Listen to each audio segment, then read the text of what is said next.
Hey guys, Blue Collar Ben here. Thanks for stopping by. Today, we are doing a long overdue video on what is in my tool bag. And I'll put links in the description to as many of these items as I possibly can. Let's jump into going through this bag. Now, a couple things I did not go through this and make sure everything was in order. Nothing is going to be perfectly organized. So here we go, one thing at a time. First thing is a good old tape measure. This one is a 16-foot tape measure. Secondly, we have a tin snip. Midwest Manufacturing makes really high quality tin snips, and generally speaking, you're always going to be carrying a left-hand tin snip, so you can cut around going left. So highly recommend these. I've tried many different brands of tin snips, and nothing has been close to being as good as Midwest is. So one of the larger items I've been carrying with me recently is this M12 Milwaukee Drill. It has the quick attach adapter on the end here, as you can see. So it makes it really fast for switching between bits, although I don't need to switch between bits quite as often because of this new bit that I've been using. This is a reversible Malco bit, so I can switch from being in 5/16 or 1/4 inch. And that is super handy. I highly recommend picking one of these up if you do any frequent work with sheet metal screws of any kind. It just is so fast and convenient and very durable as well, I might add. Like I said, this is the M12 Series Drill. I'll link to this exact one if I can find it. And we're using the extra capacity M12 battery. These things are really nice. You just don't have to charge them quite as often as those little dinky red ones that are basically stop right here at the base of where this battery is. Other nice thing about having that on a little drill is that it will stand upright. That way you have the opportunity to knock it over sometimes. All right, and then this is a little scrub brush that I use constantly for brushing out coils. Sometimes you just need to be able to brush out a condenser coil or an evaporator coil really quick, and this thing does the trick. Super handy, always worth having one of those with you. These screwdrivers have been with me for probably close to 8 years, and I really like the bright yellow and red handles on these because it makes it really easy to identify. These are 1/4 inch and 5/16 nut drivers with magnetic tips, so they will hold the screw in there. So I'll try to link the two ones that have the red and yellow handles, but I know that Klein makes some really good screwdrivers as well in the 5/16 and 1/4 inch, so I'll link to those if I can't find the red and yellow handled ones. Okay, now we have a basic wire stripper here. This is a really cheap one. As you can see, I think you pick these up for a couple bucks, $5, I don't know, something like that. But it's just got all the basic crimping things that you need and wire stripping. I have another electrical stripper, but it's not really because I needed it. It just ended up in my bag. Here we have an awl. I believe that's what it's called. This thing is almost like a punch, except for it comes to a sharp point. And what we use this for is just marking sheet metal. You can use a hammer or something, or a crescent wrench, and tap it on something, and it leaves a little bit of a mark. Oops. And then that's nice for when you're going to be doing any riveting or things like that. You can also use it to just mark lines on sheet metal just by scraping a line, which sometimes can be handy. Crescent wrenches are super handy. It's just really nice to be able to precisely adjust this to what the size that you need and not have to use your channel locks and mar up the nut of whatever the thing is that you're trying to adjust. So having a few crescent wrenches is always good.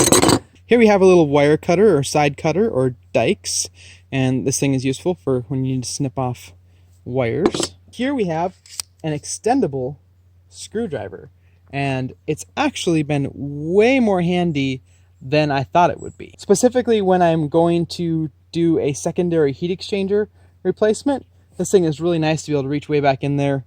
I can put that 1/4 inch nut driver on it and be able to make the adjustments that I need to do. But it just releases right here, and you can slide it back in or out, and it adjusts to any spot in between. And here we have a piece of Emery paper. This is just aluminum oxide sand cloth, and this stuff is used constantly. It looks like the last thing I used it for was maybe to sand the end of a shaft so that I could remove a fan motor of some kind, would be my guess.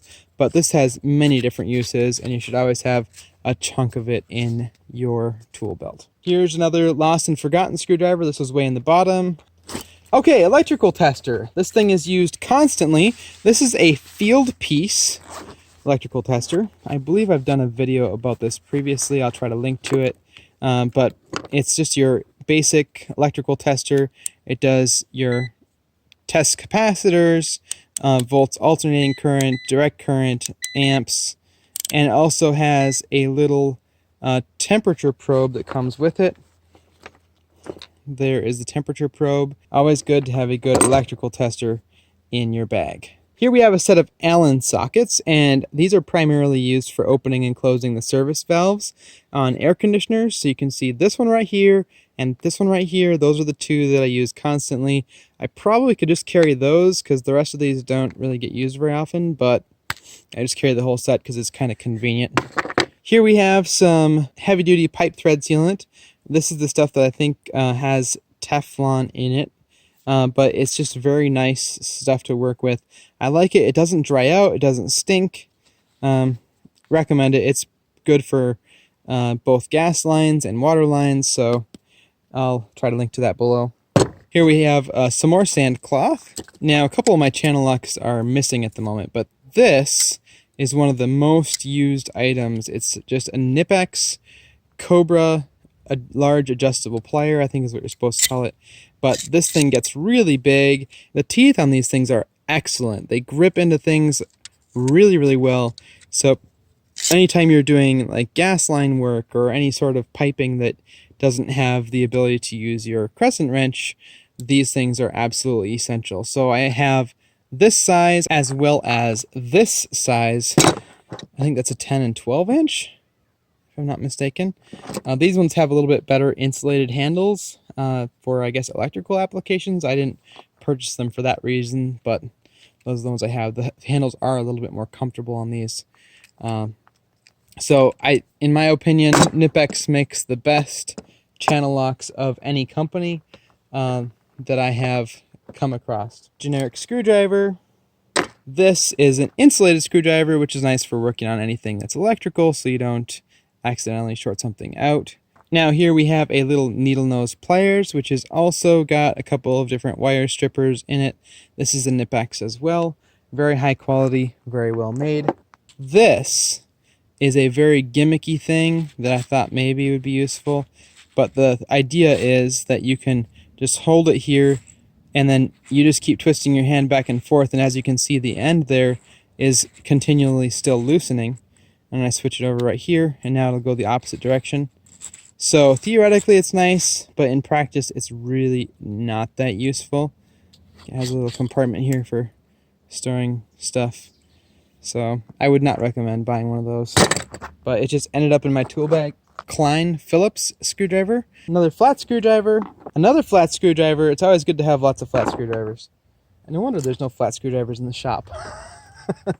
So right here is a long-handled Phillips screwdriver. That's kind of handy for certain applications.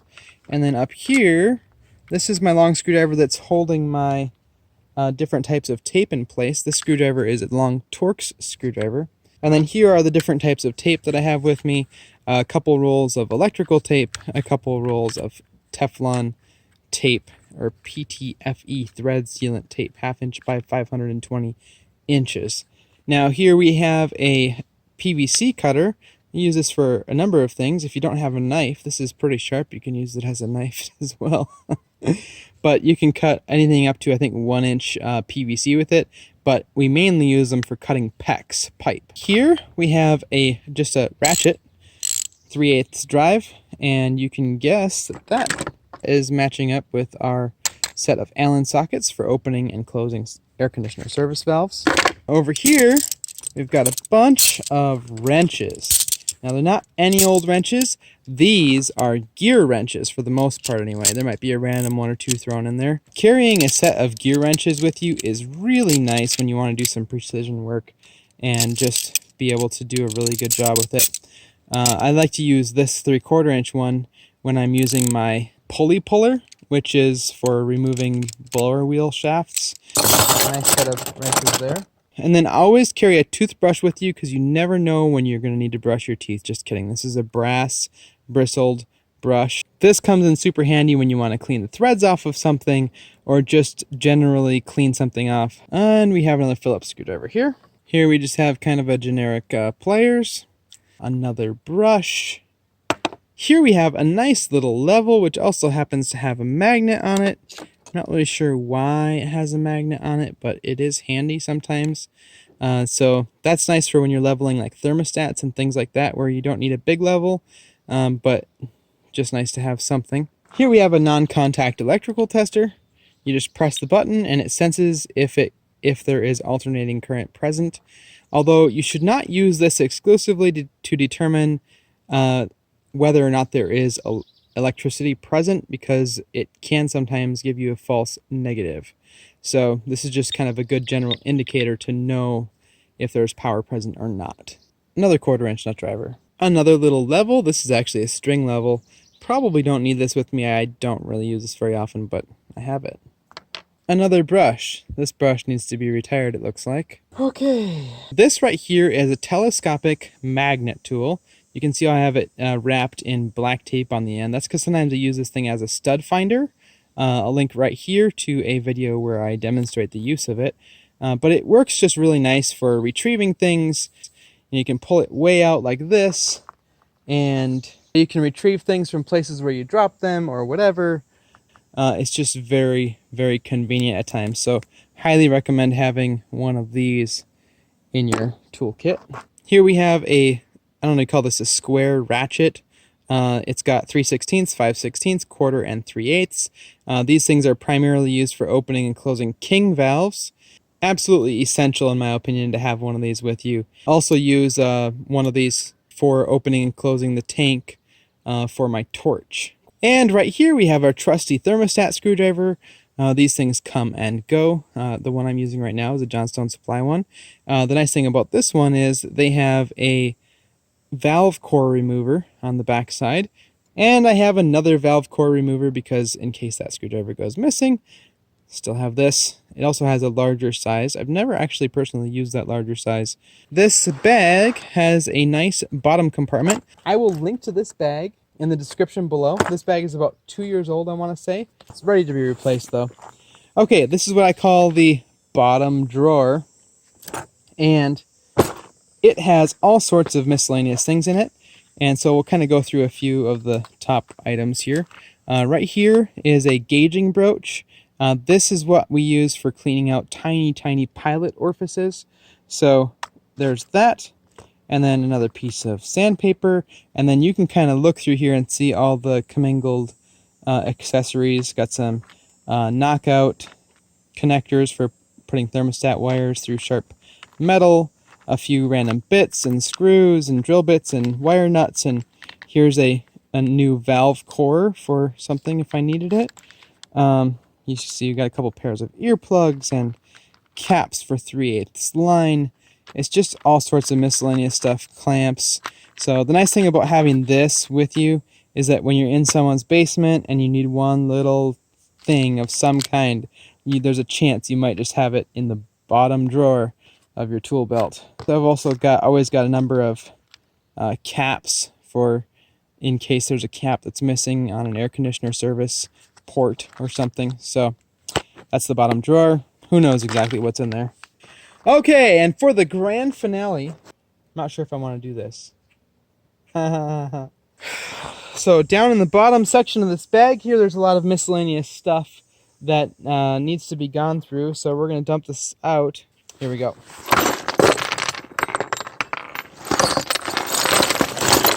Oh. Hey! Look at that. Okay. I told you we'd find another crescent wrench. Here it is. But now our bag is officially emptied out.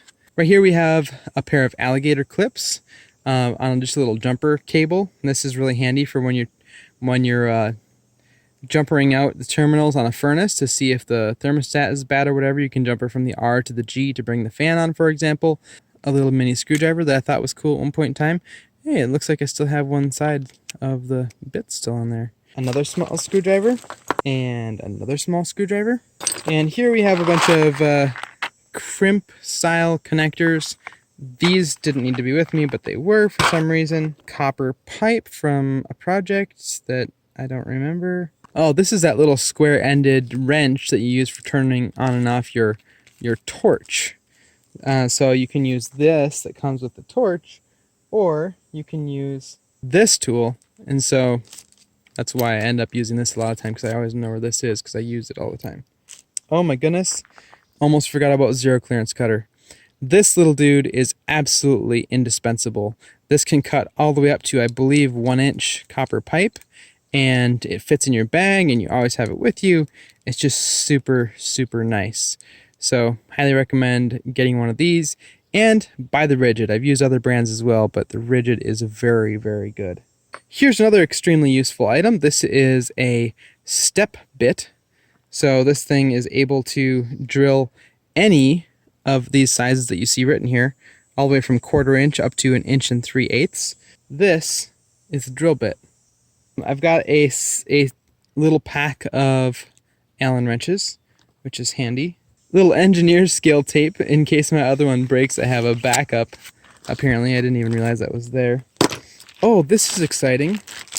This little relay came out of a Frymaster fryer. I decided to keep it in this little bag inside of my bag, so that if I ever needed it again, or needed a bad fryer relay, I would have it with me. Pretty sure the rest of this stuff is all just junk that I threw in here. There you go. That's an honest tool bag empty out process. Oh my goodness. This is a really cool ratchet that I had thought was gone forever, but here it is.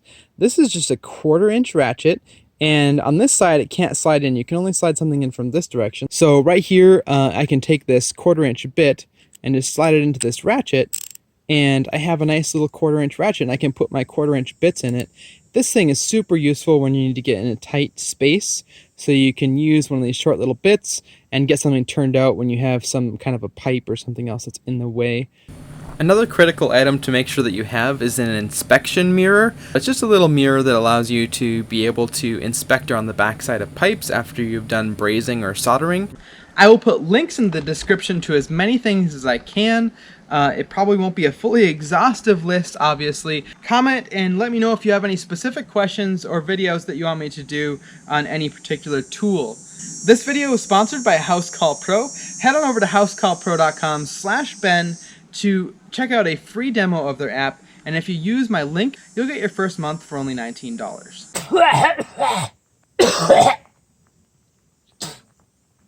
I just inhaled a mosquito. That was really gross. Okay.